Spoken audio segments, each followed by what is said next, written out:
அனைவருக்கும் வணக்கம். பாரதிதாசன் அவர்கள் எழுதிய இது கலை என்ற அகவல் பாட்டு இதோ உங்களுக்காக. சேற்றிலே தூரியம் செலுத்தி அள்ளி வீட்டு குரட்டில் விளையாட்டாக கலைஞனாம் ஒருவன் கடிதொன்று வரைவகையில் அடடே தூய்மை அழிந்ததே என்று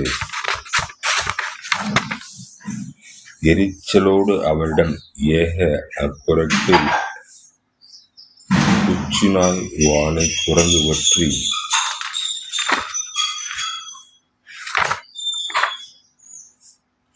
இழுப்பதைக் கண்டேன். எழுதியோன் இழிசெயல் சேறு காரியம் செரித்த என் எரிச்சல் இவைகள் அனைத்தும் என் நினைவில் இல்லை. எது என இவற்றை மறக்கச் செய்தது? குரங்கா நாயா? அல்ல, இவற்றை ஆக்கிய திறன், அதுதான் கலை. பார்க்கும் குரங்கு நாய் பகர் கலை பொருள்களே. நன்றி.